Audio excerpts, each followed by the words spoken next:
Now introducing the Minor Wisdom Trio! Minor Wisdom! So this week is going to sound a bit different, mostly because I'm not at home, and I'm recording to my phone via the voice memo. I just didn't bring anything with me. You know, I could have easily brought my mobile gear, but I just didn't. I'm excited about this week because I've got Jerry Blake, and Jerry Blake is one of those people, again, that has been there, done that, been around for a while, and is now retired, contest managing, doing all that stuff to stay really active, and has a pretty solid head on her shoulders, as you're going to hear in this interview. And I got to meet Jerry. I believe she contest managed me a long time ago, but I just don't remember when. It was before I became a contest manager, and I remember she was one of the people that sort of inspired me to do it.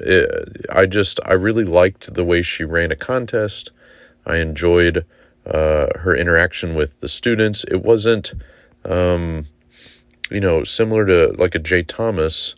It wasn't militaristic. It was, we're there for the kids, and we're there to help make the experience a positive one for students, make it as stress-free as possible for the teachers and all that stuff. And Jerry was definitely one of those contest managers, along with Jay, that made me understand that it's okay to, I don't want to say not follow the rules, but there are some guidelines for contest managers through TTAL that make it sort of scary sounding. And I don't think that's the intention. I think it's just a kind of a CYA, but it makes it, from the outside, if you've never seen a contest manager before and you see these guidelines from TTAL, you would think it's like super rigid and you got to run it the contest a certain way. And that's just not the case. There are definitely some things you obviously have to stick to.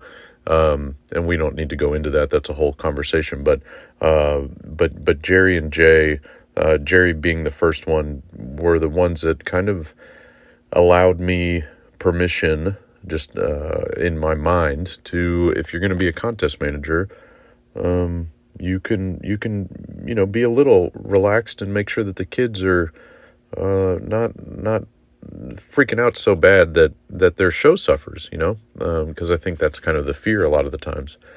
So make all the jokes you want, but I'm sitting in my mother-in-law's house in the guest bedroom closet to try to get the best sound, and there's a fan going outside the door that you're probably going to be able to hear. I don't know, maybe not, but so again, I apologize for the sound quality, but I am in Commerce, currently sitting in Royce City, but I'm in Commerce, Texas this past week. I've been in Commerce, Texas this past week, and I'll be here for one more week for Lion Theater Camp. And I've had a good time.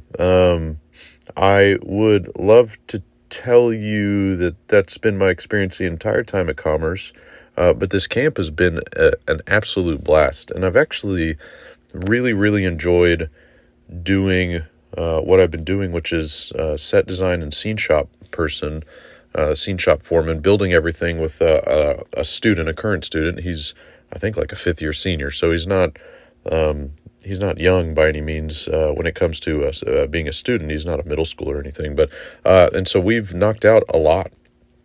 Within a week, we've built everything we really need to build. And, excuse me, I don't have a cough button like I do at home.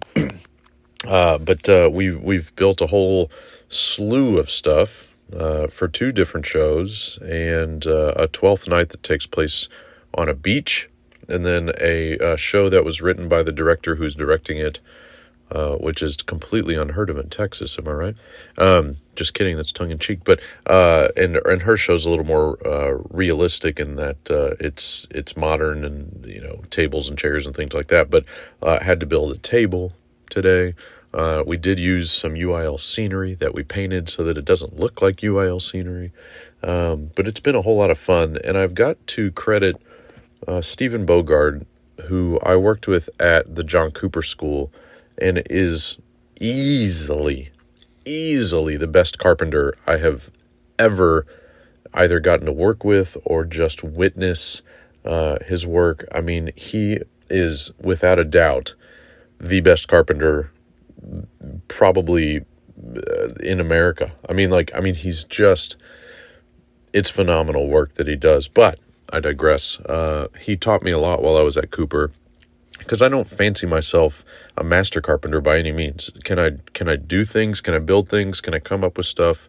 Yes, but I'm now better because of Stephen Bogart. I'm better for it because of him. And so he's not going to listen to this, but Stephen, if you just by chance happen to listen, thanks. And I'll probably send you a text saying just the same. So, because, personal interaction is a dying art. But that's about it. That's about all I got this week. This is going to be the last episode for a while. I don't have anything in the can quite yet. I am working on kind of a different format a little bit. I'm having some ideas. This isn't by any means the end of the podcast, but I'm going to take a little bit of a podcast sabbatical, or sabbatipost. No, sabbaticast. Anyway, so there won't be an episode next week, but enjoy this one from Jerry Blake. It is a good one to listen to, I promise. And everybody have a wonderful week.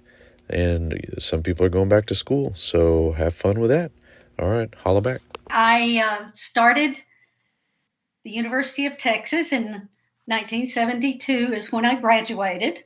I went to Austin High School and graduated from there. And I started my love for theater back when I was a kid, like a lot of people.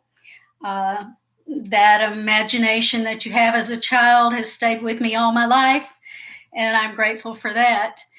We didn't have theater in our elementary school, but we had music, and I loved that, and I loved to sing, and I loved to be in charge, and I loved to make up stories and direct kids what to do. And then in junior high, we actually did have a theater program, and that was unusual for that time period. I was at Baker Junior High, and Pete Calhoun was my theater director. We went there for 7th, 8th, and 9th grade in that day and time. And I fell in love with theater there. I was in plays. We did a 1-act my last year there. That was fun. And then I started high school. And for me, it was very difficult my first year because I went to Baker Junior High, and most of the kids, almost all of the kids, came from O. Henry that went to Austin High during that time period, or UJH. There was a UJH at that time. So I didn't know anybody. And I went from being a big fish in a little pond to a minnow in a very scary big pond. I lost a lot of confidence at that time, which was sad, but I hid it pretty well, I think. I was a B team cheerleader there, and I got involved in sports, which I had always been involved in. And so that became one of my focuses, English and sports. I was too lacking in confidence to try out for the theater program, because that was just, what if I didn't make it? I just couldn't take that risk. So I focused on other things and loved it, loved sports, was good at sports. There was no Title IX. There wasn't a Title IX until the year after I graduated college. So I might have had a chance for a few things if there had been that day and time. However, I went into UT, and my mother sat me down and said, I know you love theater, but theater teachers live and die in their jobs in Austin, and you need to focus on being able to make a living. So you need to rely on your talents, and English everybody needs an English teacher. Everybody needs a coach. So I double majored in physical and health education and English. And then I got my certification in theater, just in case. So I had a great college experience. I worked nonstop at Texas Nuclear at that time, where I met my husband.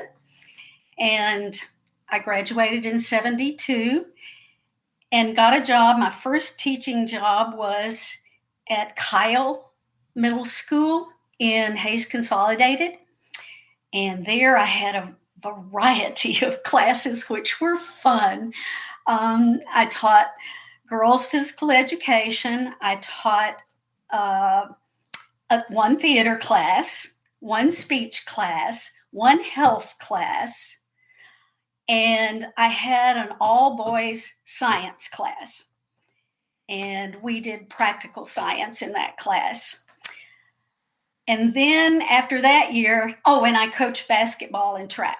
And I love basketball. I played basketball all my life and tennis all my life. So then I went to Pierce Junior High and taught there for 3 years. And I taught 8th grade English and coached basketball and track. And that was a great experience too. I loved it. There were some rough times during those 3 years. It was during the busing, and we had a lot of fights on campus, which, was kind of sad and kind of scary. I do remember having to wrestle a pair of scissors from a young man trying to stab another young man. And that was kind of scary. But all in all, my teaching experiences have been wonderful.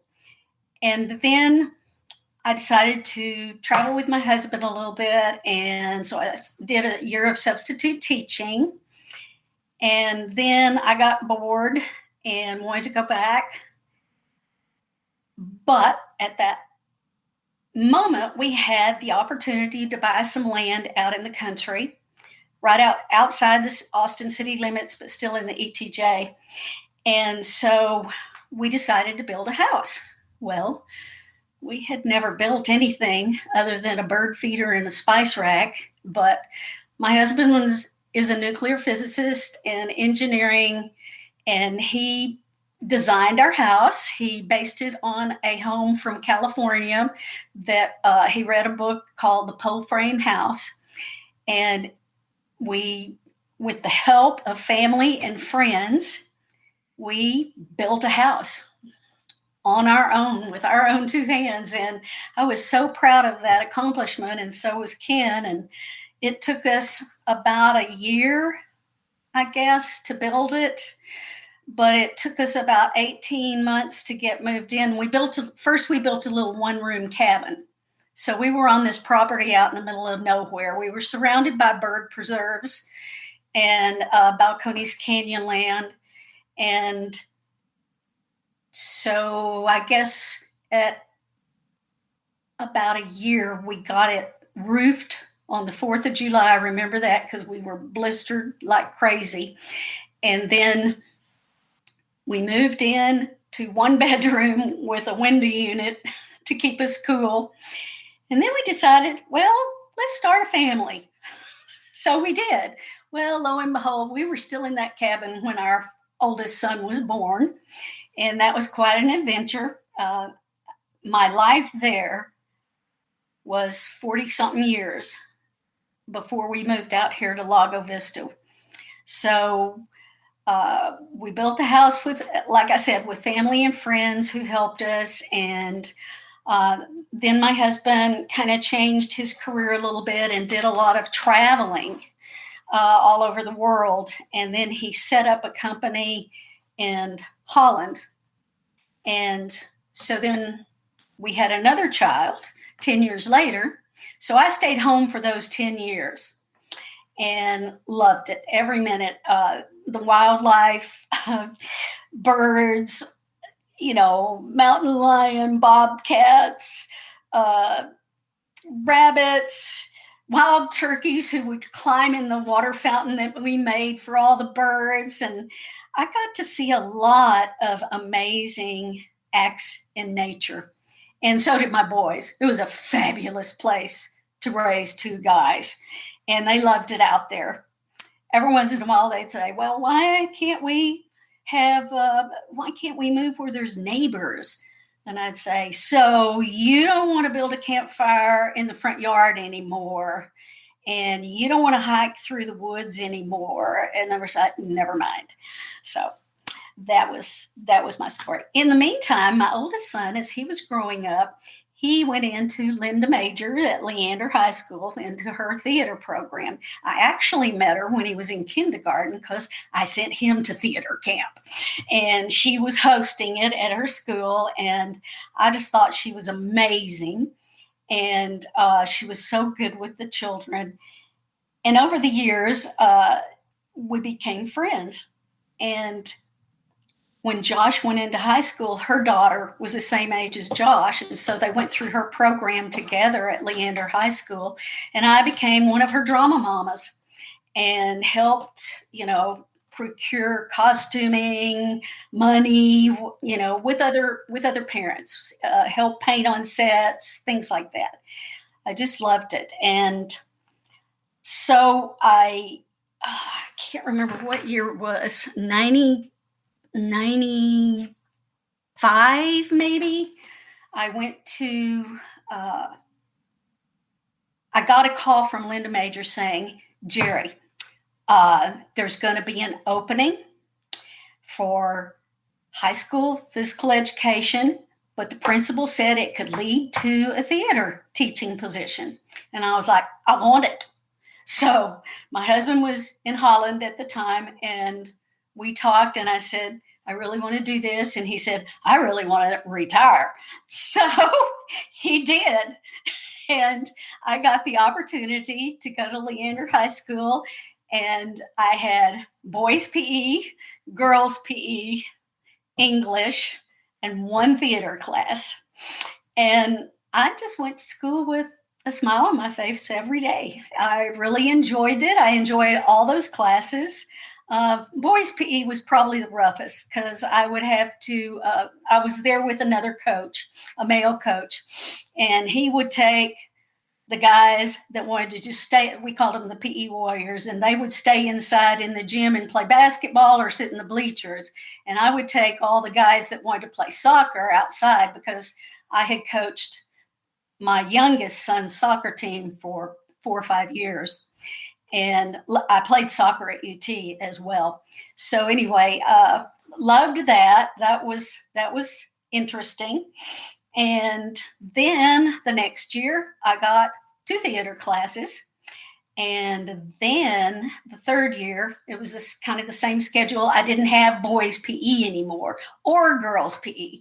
And it was hallelujah. I have all English and theater. And it was amazing. And Linda Major, of course, was so supporting.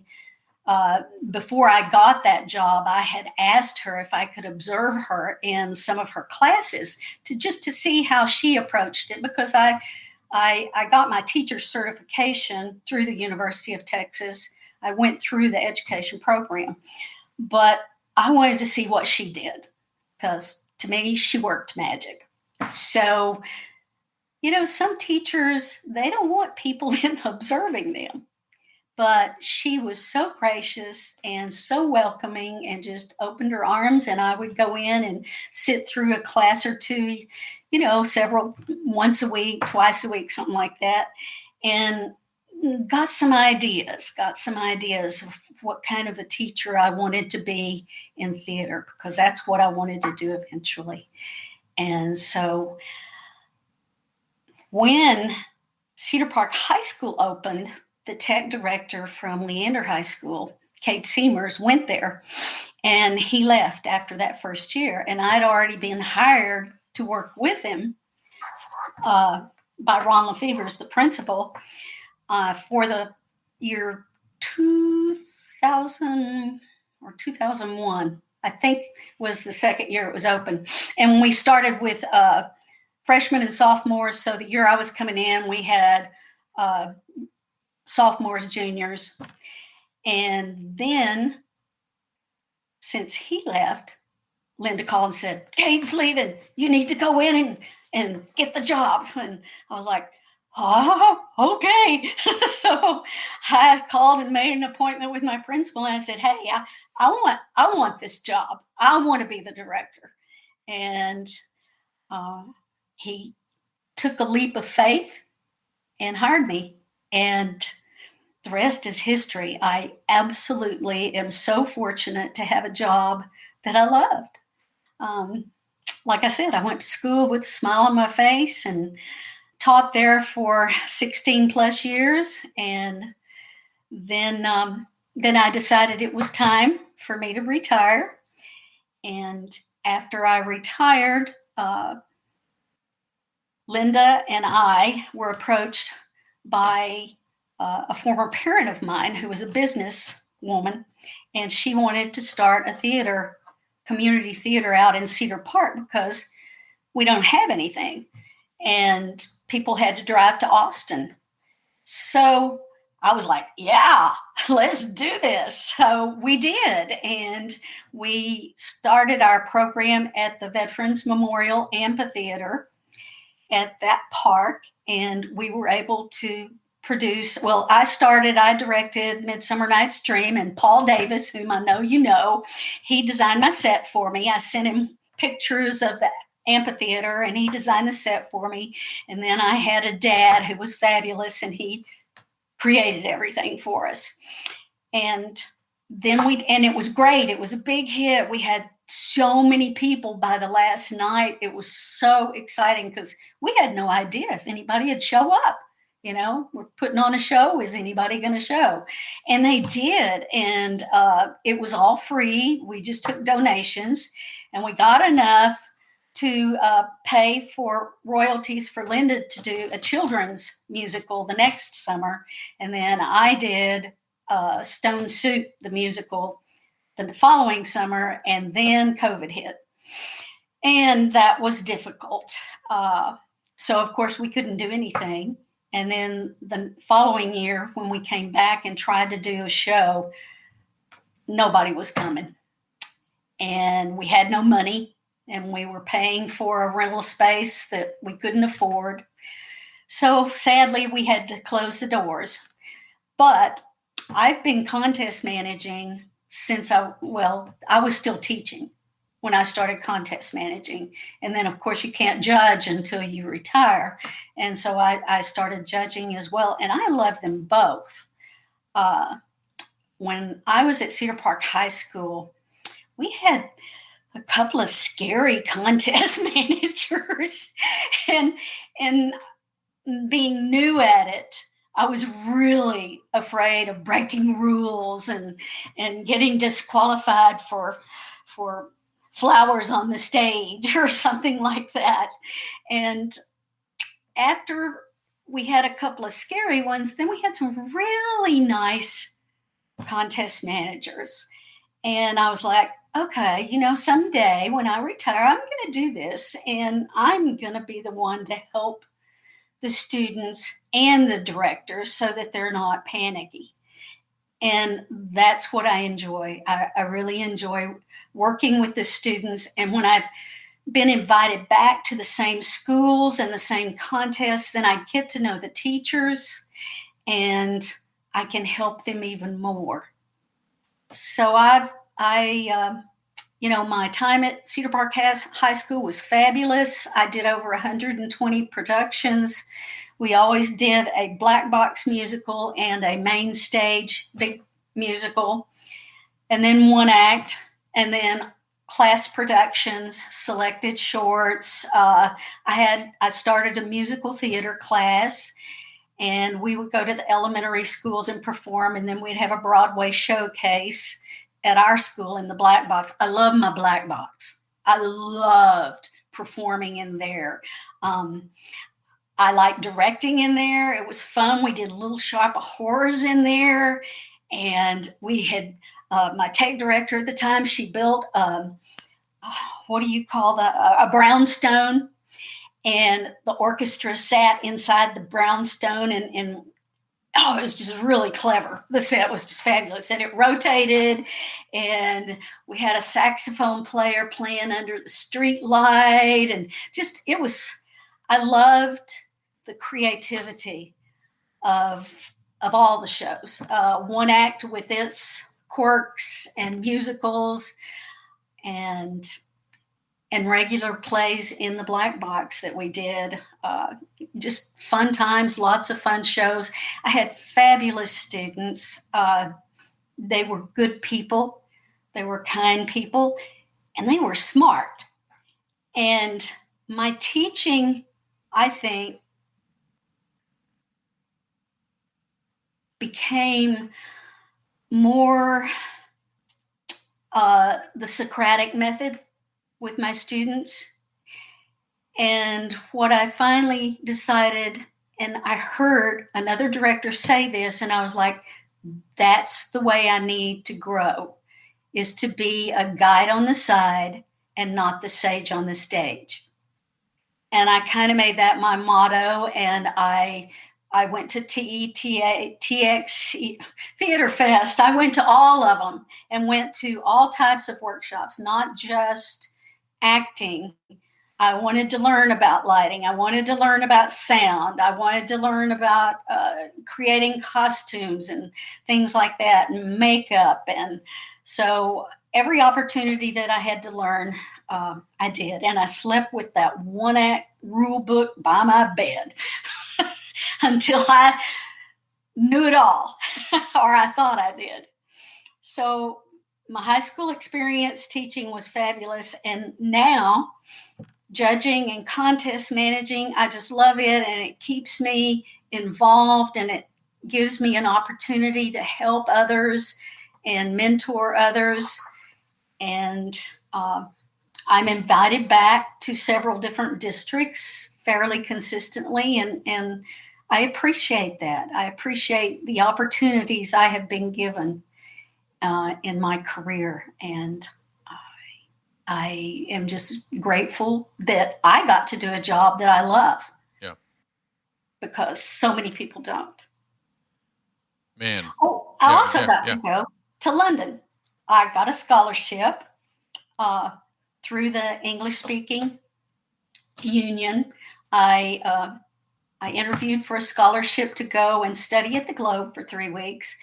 And that changed everything in my high school teaching career as well. I loved it. When I came back, I was like, okay, we got to perform this stuff. And I hooked up with a local acting group of adults called the Barron's Men. And they perform, they're kind of the home company at the Curtain Theater, which I don't know if you've ever heard of it, but it's on Lake Austin. And it is a 1/3 the size of a Globe type theater, of a replica. And so you have the O around you, the stage. It was fabulous. Torches right there on the lake. And we hooked up with them, and they would let us come and rehearse after they finished rehearsing. And then eventually we were able to book our own dates there. And so for 5 years, I was able to take my advanced class out there. And we would go one day in the early fall and explore. There was also a replica medieval town there.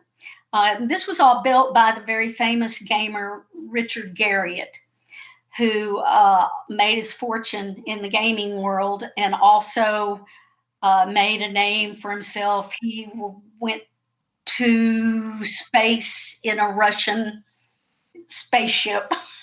At any rate, it was fabulous there. We had to do everything ourselves. You had to haul your trash. You had to clean the bathroom. You had to mop. You had to do everything.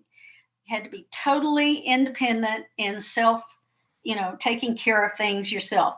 And this was great for the kids to learn too.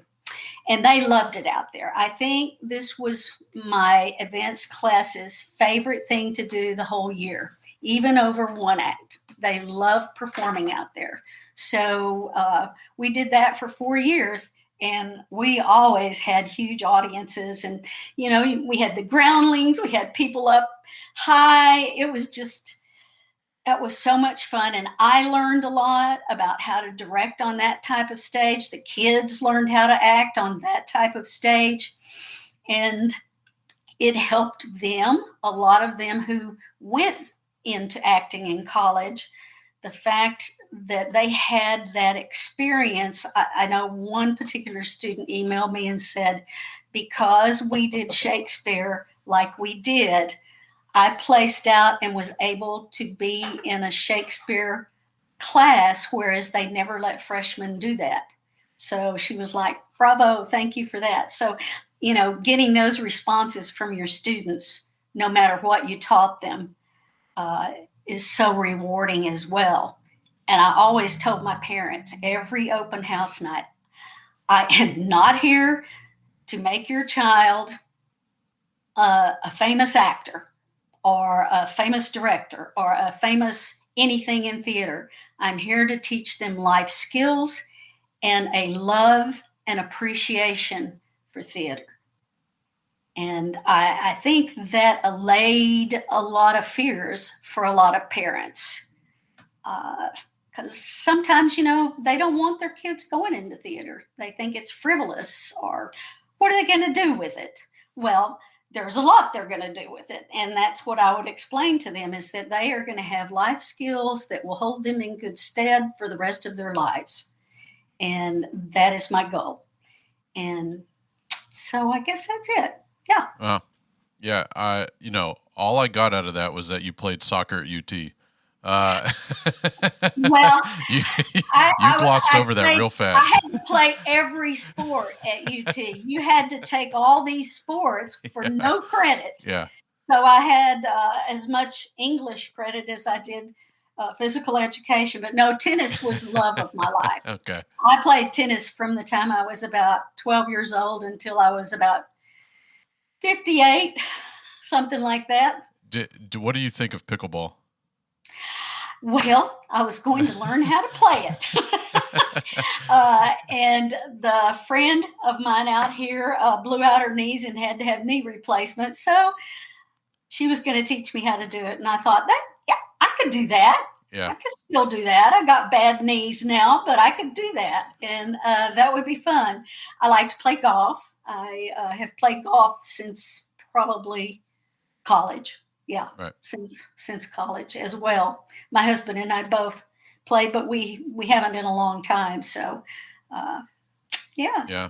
Okay. Yeah, we're big pickleball people down here. So, let me know if you ever need a lesson. But so the personal questions, because I every time somebody talks about growing up in Austin and is around a certain time period of graduating high school or college, I have to ask if they know my family, because my grandparents lived on Balcones and 2222 for like forever.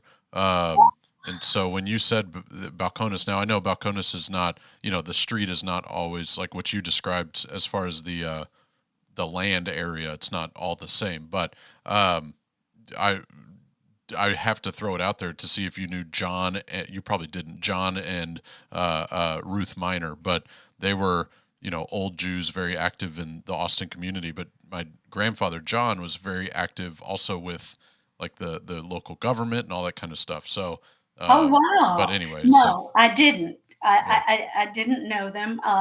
Did they? You are not their age, by the way. So, just so okay. But you're.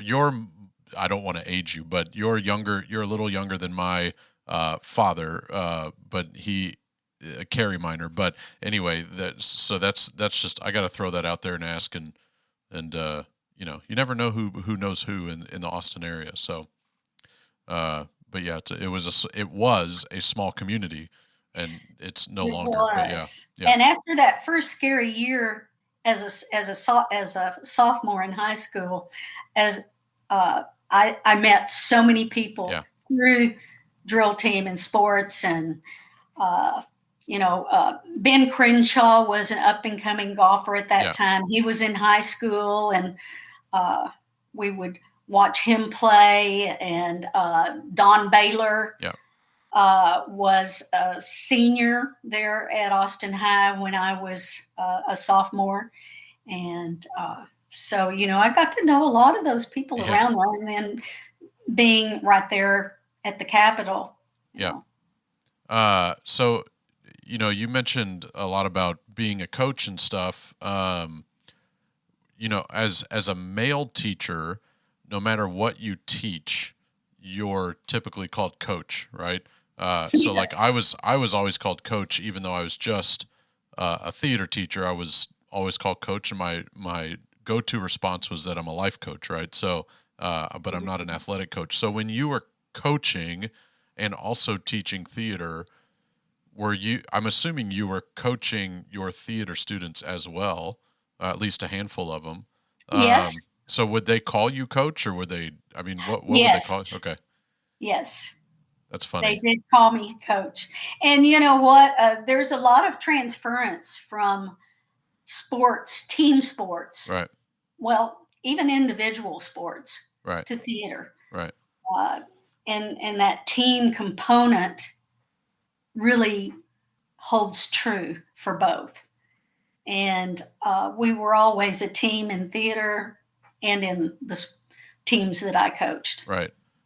Do you think that your background with athletics and the team element and all that kind of stuff helped you? I know the answer to this. It's kind of a dumb question, but I want you to elaborate on it. But how did it help you with like the UIL side of things, even the musical side of things, just creating that a stronger ensemble? I'm assuming because you knew what the team element was supposed to kind of look like. Yes. That's the answer. To elaborate, I would say that, how do you think you went about it a little different than maybe a more traditional background of a theater teacher, if that makes sense? I think okay, so in sports, you're looking for your strengths in a team. You're looking for your leaders. You're looking Right. for who's available, who's going to show up, who's going to be on time, who's going to give more than you ask for. And I guess I would look at students auditioning in those ways as well, not just for the best for the role always, Right. but who's going to show up? Who's going to be a team player? Who's going to meet deadlines? And I don't know if that's a sports thing or Yeah. a theater thing or kind of a combination of both. I think yeah, maybe it makes you a little more this is going to sound negative, but a little more hard-edged when it comes to certain things as far as that time component and everything like that, and the commitment Yes, element. deadlines were important to me. Yeah. And so I did rubrics for primarily online grades. I always did a rubric. You never know when you're going to be called in to prove something to a parent. So I was always very aware of that sort of element in my teaching career. So when a student would come in to audition, they had to fill out forms, of course, and let me know, what are your other obligations? What days would you not be able to show up for rehearsals? Here's our rehearsal schedule. And I always had it for the whole year already laid out. And they had to agree, Right. that they weren't going to put all these other things first. Well, they would agree, and then you know what happens. Yeah. Oh, but really, Miss Blake, we need to do this, and I have to go to choir, and it's really, really special. And Yeah. I became flexible. Right. Do you I do you consider yourself, so I'll preface this with talking about myself for a half a second, but I'm not a very right brain person. Like I can be creative if I need to be, but like if you ever look at my scenery, it's very there's no harsh angles. It's all 90 degree, it's very simple stuff, but it's still relatively creative. It's just not as outlandish as maybe others that are a little more right brain. Do you consider yourself, as someone that has an athletic background, but I don't want to just pigeonhole you into that. Do you consider yourself more right brain creative or left brain? Like I need it to be more managed and mathematical. More right brain. Okay. Definitely. Okay. Definitely more right brain. Even though I have that athletic mindset in some ways, I'd say maybe I lean a little towards left brain, but I am definitely right brain. Okay. And that's the exciting part of getting to teach theater is you get to push yourself in that Right. direction as well, which is what I loved. I loved having my hands in every aspect of the production. I designed most of our sets, and then the tech directors would build them. I've worked on sets. I would pick all the music. Right. I would cut the music for any of the shows. I loved doing the lighting in the black box. I'm not good enough to do all these fancy stuff now and the stuff, but I love doing the lighting for the shows in the black box. Right. And then we had P&G, it was called Penguin National Guard, was our improv troupe. And they performed, once a month at night. And I'd always do their shows too. Yeah. I mean, I could probably sit here and ask you questions all about building a house the entire time, but that would bore people maybe. But Probably. I do. I mean, it's intimidating to know, man or woman. It doesn't matter who you or. I mean, whatever, otter, bear, whatever. It to say that you built a house with your hands. For you to just kind of just now say you built your own sets. It's like, yeah, no, duh.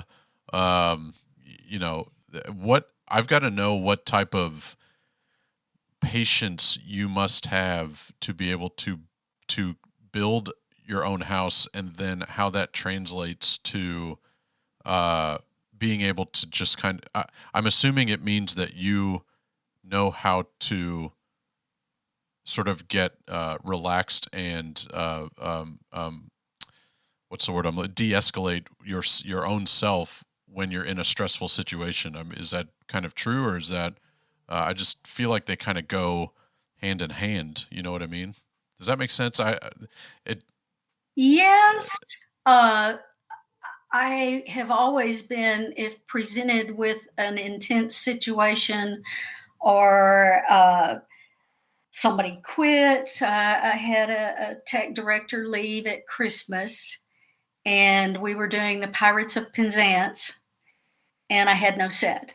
And the show was in January, and all my parents and my husband came together, and we built that set. And it was Paul designed it for me. I said, I know what I want, Paul, but I don't know how to draw it. And he said, well, do paper dolls. Do a collage for me. And I was like, okay, if that's okay, I can do that. So I made a collage of what I wanted for every scene, and he did all of the scale drawings. I mean, it was wonderful. And then my parents took it from there. And we were all up there, kids, parents. And what I love was on tech work days was I had parents teaching students how to do things. Even though we had tech classes, well, I had a lot of actors who had to put in hours too. And learning how to use saws and drills and measure levels, use a level, things like that they were learning, and they loved it. the actors loved it just as much as they loved the acting, and so it was. I got off on a tangent Well, there. no. It was in response to my kind of weird way of asking a question. So you also mentioned that you love doing shows in the black box, and I 100% agree with you. It's like kind of my favorite place to do shows too, because for some reason I feel like you can be more creative, even though you have less room to work with. But maybe that's why. But what is it for you? What is it about a black box, without answering the intimacy, because that's everybody's answer? Right. What is it about a black box that you really enjoy? The control. Okay. You're not fighting over the stage with another group of people in the school. That too, yeah. That was probably having to try to get the space on the main stage. Yeah. Was the most stressful part of my job. Yep, I understand that. Otherwise, because we were a pack, so there was the North Pack and the South Pack, and so all the schools booked all of their band events because nobody had a space big enough for band, and they had to use the pack and choir and dance. Yep. And so in my first few years at Cedar Park High School, we didn't have the pack. We had the cafetorium stage, and there was a big wall that you would close, and we were on one side of the wall for rehearsals, and wrestling was on the other side of the wall for their practices. All this, ho, ho, ho, ho. That's funny. And then they had little boys wrestling clubs that would meet there too. And I can remember getting in the cherry picker and getting their headgear out of the lights way up high in the cafeteria, that they'd be acting silly and throwing them up in there. But that was an experience trying to rehearse. And I learned how to focus and not let anything bother me. Right. You had to, or my tech director just would go crazy. She just, I don't know how you can stand it. So, but you had to adapt. You had to be flexible and adapt to those situations. I was just lucky I had a stage at all, because I know a lot of people don't. Right. They're practicing in hallways and ag buildings and places like that. So I felt very fortunate. And then when we had the pack, wow, but the black box, yes, like you said, the intimacy, I liked the control. I liked that we could build the set and not have to move things around. I adapted my classes to working around, whatever they were, or their shows would work on whatever set I was doing. Right. We would sometimes do repertory, like Wait Until Dark, and what show did we do with that? We did Wait Until Dark, The Boys Next Door, and My Three Angels in rep, and used the same set with a few changes. So, that I liked it. It was my space. It was our space. And the kids were very proud of it. In fact, we had trophy cases in our hallway right outside the door of the black box. And that's where they wanted to put all the trophies, was there, and all the memorabilia that we would collect. And the thespian, I did have thespians, and we went to the thespian convention every year, and they loved that. They loved going to the elementary schools and performing. We would do readers theater every year, and I'd choose a different class to go and get to do it, so that everybody, before they graduated, if they stayed with me for 4 years, they would get to do one of these things at least.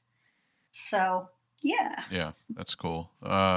So I've got to ask this, because, I've been contest managing for a little bit myself now, and I think our mutual connection here is Philip Taylor, because he swears by you. He absolutely adores you, but as I do him. Yeah, I don't know why. He's weird, but he's I'm kidding. Fun. No, he's great. He's fun. But this year was my first time I ever had to.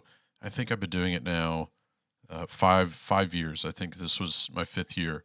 Um, but I had to tell a director that what they had put on stage, a scenic piece, a large scenic piece, was against the rules. And I double checked with Paula and all that kind of stuff. But it hurt my heart to have to go up to these two directors and say, hey, that's not allowed. And for them to, it's a very stressful situation for all parties involved. Yes. And, it's not my fault, but it is looked as though like I'm the one delivering the bad news. Yeah. And therefore I did something wrong, even though I didn't. But, do you remember, and you don't need to name names or even the play or anything, but do you kind of remember your first time that you had to say or deliver bad news to a director or a show or anything like that? Or one that stands out to you at least? Oh, one that stands out to me was... And again, you don't have to name names recent. Or anything, but yeah. One that stands out to me is, it was, well, there was a director, a high school director, who always loved to push the envelope. Right. And would have all this stuff on stage, and I'd say, that's not within the size limits, this is the... And finally one year I said, why do you always have all this stuff that I'm going to tell you can't use? And the reply was, well, because I know you'll tell me, so I'm just going to put whatever I want on stage, and then you'll sort it out. Yeah. I was like,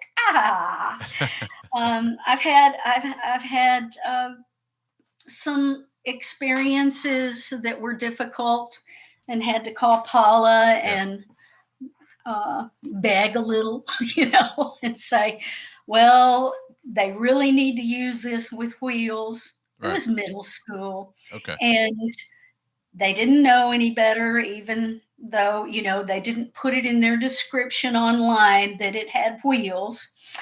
And it's very critical to their play that they get to roll it. And I said, can I tell them that if they advance, they have to change?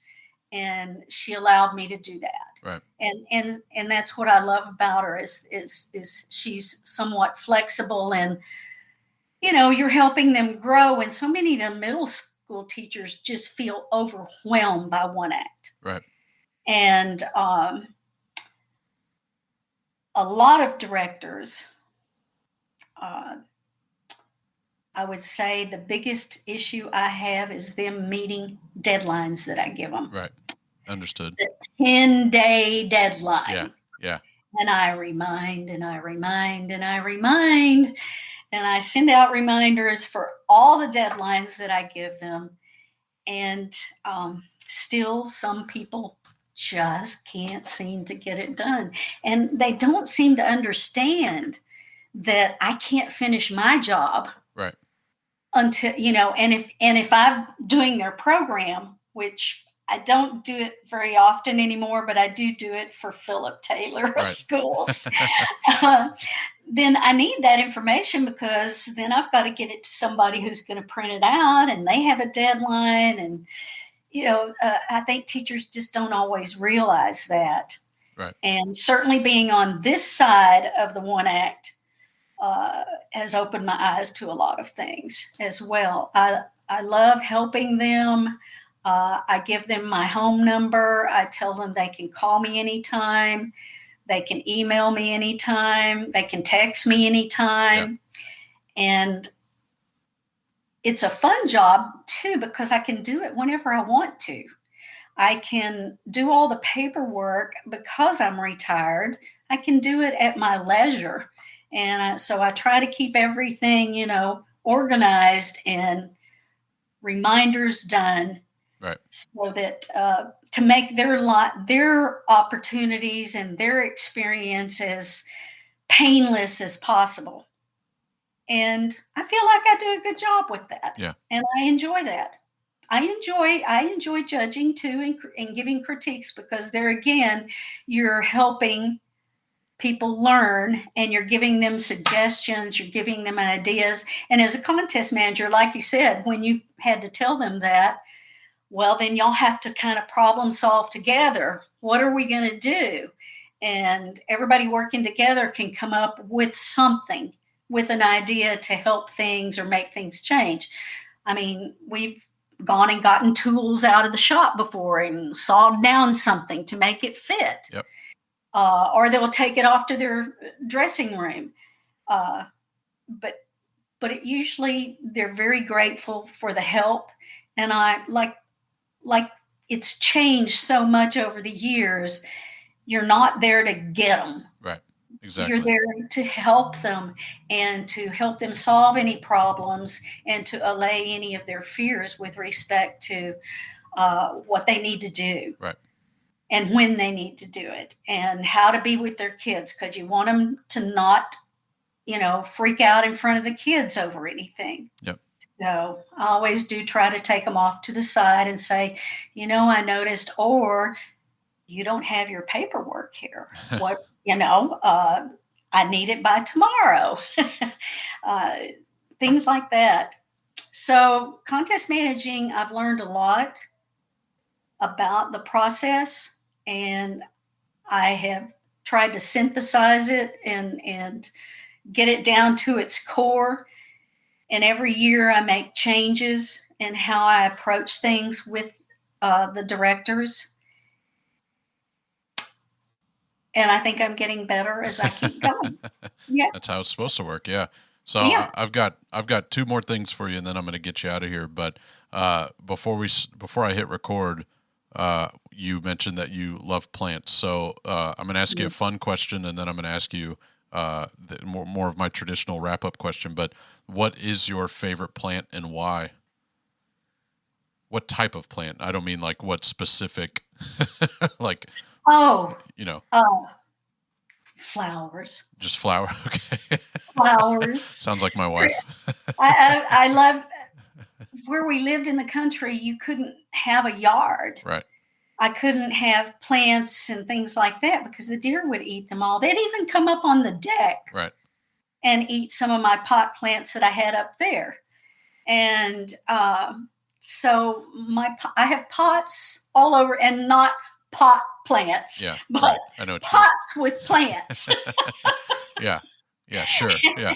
All over my patio. My backyard is my Garden of Eden, and I have tomato plants. I love growing tomato. I always loved having a vegetable garden, so I have a small tomato bed, and then I transferred a lot of wildflower seeds from where we lived because I wanted to bring a lot of that with me. Right.